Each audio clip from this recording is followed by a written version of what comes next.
आदानिया बोरै जोंनि 3600 बिगाखौ माबोरैहाय हठात मठात आं जि जायगायाव गसंदों बे जायगाया Guwahati new airport international airport बे खामानिखौ आदानियानो मावदों जोबोद सान हर स्पिड खामानि मावो मानसिफोरनि फिसा फिसौफोरखौ नोंसोर गोदना सेथे सेथे बुथारजोबदो फेरेंगामोन बिटिसि बिटिआरआव फामुबादि थानानै सोरखौबा आसि थुनानै बुंनो हानाय अधिकार थाया बेरगाव हाग्रामाजों दावहा नांनो थाखाय आं आंनि बिसिखौनो बिजाथि हिसाबै मोननो थाखाय जोंनि हाइकमान्डसिम खावलायनो नागिरदों।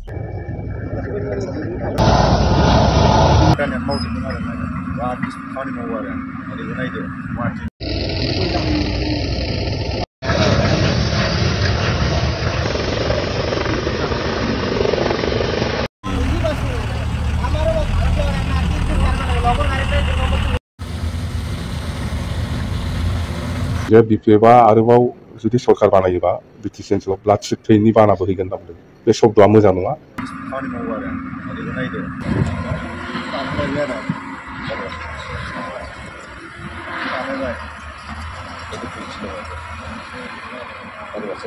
हाग्रामाया आंनि अनजालि बिसि जों देबरगाव समस्थियाव दावहा नांग्रोदों बेबायदि फेरेंगानि दुथां रावनि थाखायनो हाग्रामा महिलारि सारा फेरेंगानि सायाव बिजिरसालिसिम दैथायहरो बिपिएफआ आरोबाव जुदि सरकार बानायोबा बिटिसि ओनसोलाव ब्लाड शिट थैनि बानाबो हैगोन होनना बुंदों बे शब्दआ मोजां नङा फेरेंगाया थानो अधिकार दंना गैया बिटिसि बिटिआरनि सिङाव फेरेंगाया अधिकार दंना गैया 2003नि 10 फेब्रुवारिसिम जे मानसि दं बयबो बिटिसिनि बासिन्दा आरो बयबो थानो मोन्थाय दं बे चुक्ति अनुযায়ীसो जोङो खामानि मावगोन फेरेंगानि मथे नङा আমি রাজনৈতিক নেতাসকলক যিসকলে নিজৰ বাক্য নিজৰ কথা ৰাখিব নোৱাৰে সেইসকলে ক্ষমতাত বহি থকাৰ কোনো অধিকাৰ নাই भिडिअनि फुटेजाव खोनाखाबाय हाग्रामा महिलारि सारा फेरेंगानि सायाव मा बुंखो फेरेंगाया बिटिसि बिटिआरआव थानो थाखाय अधिकार दंना गैया जायफोर जोंनि बर' हारिनि गेजेराव लेखा गोरों जाय फरायसाफ्रा बिजाब फरायबाय थायो बिथांमोनहा बिलटिनि एकर्ड बा बिटिसि एकर्ड बे संबिजिराव रोखा लिरनाय दं आं जि जायगायाव गसंदों बे जायगाया Guwahati new airport international airport बे खामानिखौ आदानियानो मावदों जोबोद सान हर स्पिड खामानि मावो आरो जोंबो एसे एनै बे जायगायावनो खामानि मावगासिनो दं आरो जोंनि खोनानो मोननाय मथे 4 लाइन लामाफोरखौ आदानिया जोबोद गोख्रै मावगासिनो दं होननानै जों खोनानो मोनो आरो लोगोसे दावहा नांग्रा उरां जाहाज हेलिकप्टार लामायावनो बानो हानाय बेबायदि गोहोगोरा 4 लाइन बानायगासिनो दं होननानै जों खोनानो मोनो आरो आदानि कम्पानिया जोबोद सानहर गोख्रै खामानि मावो गावसिनि थाखा फैसाजोंनो मावगोरो होननानै जों खोनानो मोनो दा आं जि जायगायाव गसंदों Guwahati new airport international airport सानहर खामानि मावगासिनो दं गिदिर दावहा नांग्रा उरां जाहाज थागोन खोनानो मोननाय मथे 1000 बिगानि गुवारसिन बानायगासिनो दं सानहर आदानि कम्पानिया जोबोद सानहर गोख्रै खामानि मावो होननानै जों खोनानो मोनदों आरो 4 लाइन लामाफोरखौ उरां जाहाज बानो हानाय दावहा नांग्रा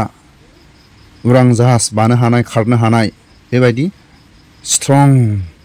लामाफोरखौ बानायगासिनो दं होननानै जों खोनानो मोनो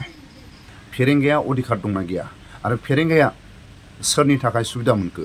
एक्सननि बेफोरनि मावनो गोनां खामानिखौ जाहाथे देरहायोबा मोजां खामानि मावलांगोन बा बिटिसि बिटिआरनि रायजो राजाफोरनि मोजां खामानि मावलांगोन होननानै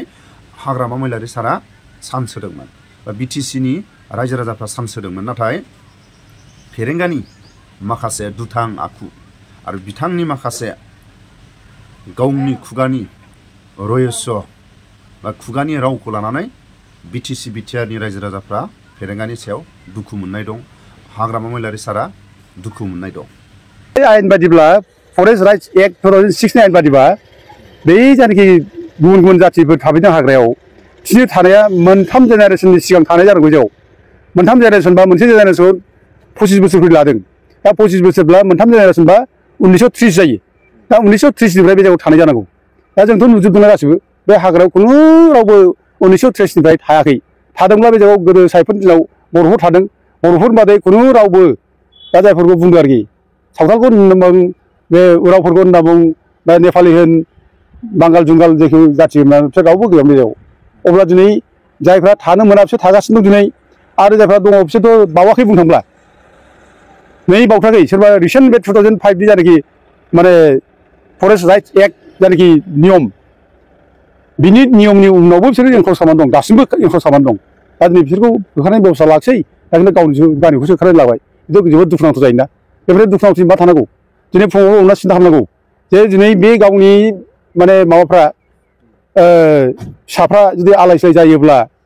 बे बिमा बिफानि नोजोराव बेसेबां दुखुनांथाव सोर बिमा बिफा सैज्य खालामगोन गावनि फिसा फिसौखौ आलाय सिलाय जानाय नुयोब्ला आरो सोर फिसाफ्रा गावनि बिमा बिफाखौ मोदै रथ' गाबनाय नुयोब्ला सोरनि फिसाफ्रा बेखौ सैज्य खालामगोन दाथ' बे होखारोब्लाथ' बिदि अबस्था जागोन बिसोर न' बां गारना खारनांगौबा न' बां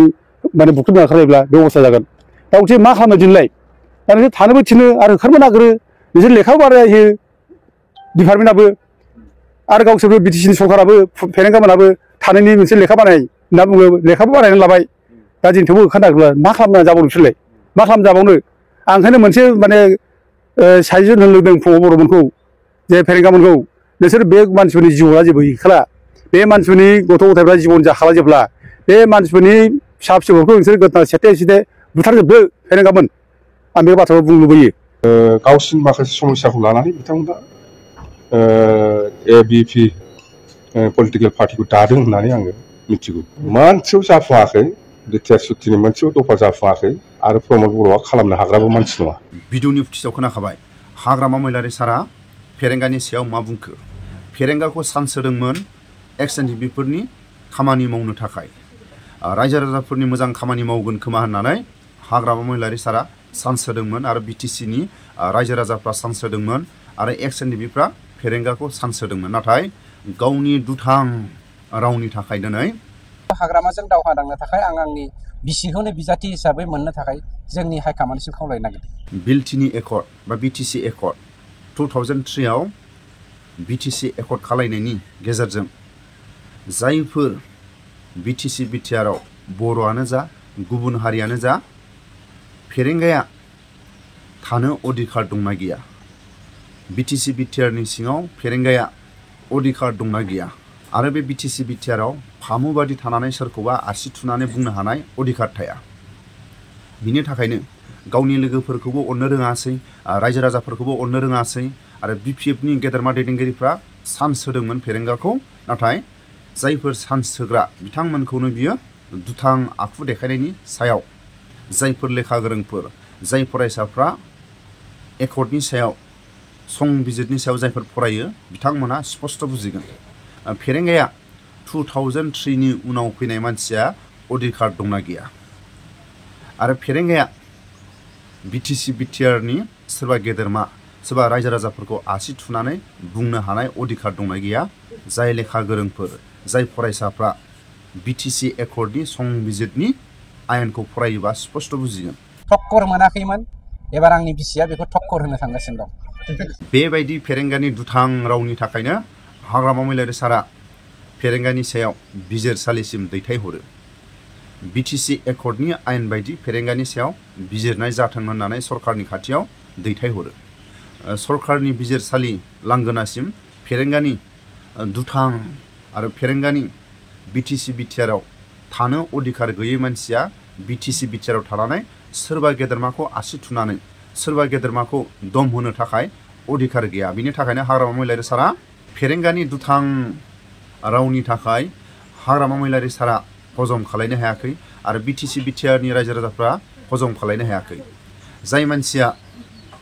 2003 नि उनाव फैनाय मानसिया जेबो बिटिसि बिटिआरआव अधिकार थाया सोरखौबा आसि थुनानै बुंनो हानाय आरो सरकारनि आसनिफोरखौ लानो थाखाय सोरबाफोर थाफैबाबो फामु बायदिसो थानो गोनां जायो नाथाय जाय मानसिया एक्स एनडिपिफोरनि मावनो गोनां खामानिखौ अननानै चान्स होदोंमोन रायजो राजाफोरनि खामानि मावगोन होननानै चान्स होदोंमोन नाथाय बे मानसिया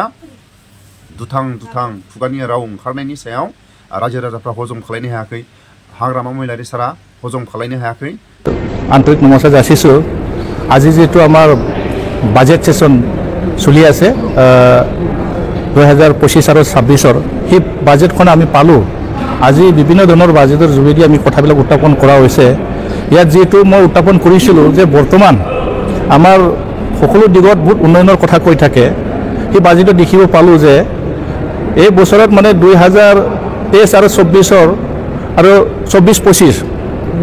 টোটেল মিলাই 230 কোটিতকৈ অধিক পইচাটো মানে আনস্পেণ্ড হৈ আছে ইয়াতে বুজা যায় যে তেখেতসকলে যিমানেই যিয়ে নহওক উন্নয়নৰ কথা কৈ উন্নয়নৰ শ্লোগান কৈ থকা সেই চৰকাৰখনে ইয়াতে ব্যৰ্থ হোৱাটো বুজাইছে আৰু ইয়াতে লগত মই মানে নিজৰ কথাবিলাক ক'ব বিচাৰিছোঁ যে বৰ্তমান টোটেল আমাৰ BTCত শোণিতপুৰ আৰু বিশ্বনাথ ডিষ্ট্ৰিক্টত টোটেল 60খন গাঁও অলৰেডি অন্তৰ্ভুক্ত কৰা হৈ গ'ল সেই 60খন গাঁওটো অন্তৰ্ভুক্ত কৰাৰ পিছতো